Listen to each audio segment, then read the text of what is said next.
All right, I'm on a roll today with these clips, so while I'm at it, I might as well explain something to you. I'm going to explain to you what pisses me off, okay? There are three main things that have a priority with regards to what pisses me off and what doesn't. And disclaimer, well, it's mostly just what does in this case. Disclaimer, I go to therapy, so dealing with these feelings, I can deal with them in a rational and safe way. But that doesn't mean that they don't have an impact on me. So the first thing is people being stupid. This generally refers to people not having respect for their well-being and doing things that you should know better of, like very obviously, like just very obvious common sense.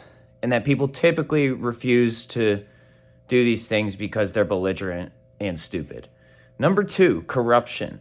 Now, corruption takes a little longer for me to be angry at because I become curious first. I become curious when I notice the corruption.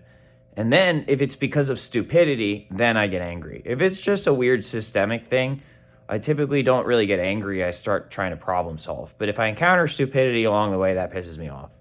The third thing is people killing each other.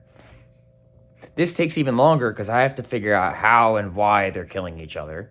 And if it's because of corruption, that's a red flag. I'm already on my way. And if the corruption is because of stupidity, well, there you go. I'm pissed. Okay.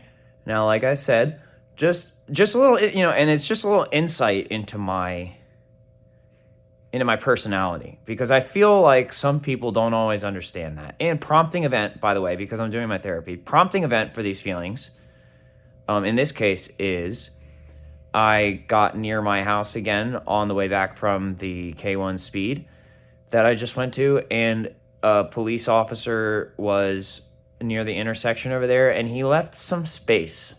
I think he anticipated me stopping at the light, and he left some space so I wouldn't be directly next to him.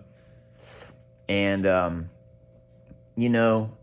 then he maintained a following distance, and not like he's going to start chasing me. Like he's in the right lane. I'm going with flow of traffic in left lane, and he does not want to be near me, or at least not super close to me. And that is smart.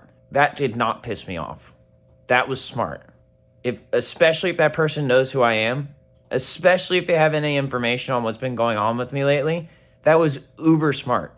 And I don't have any problem with that. It doesn't guarantee that person's a good person. It doesn't guarantee that they're a good cop.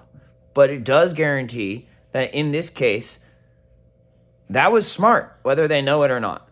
So anyway, just clarifying a few things here. That it's probably good to give me some space for now while this stuff is working itself out and while I'm processing everything.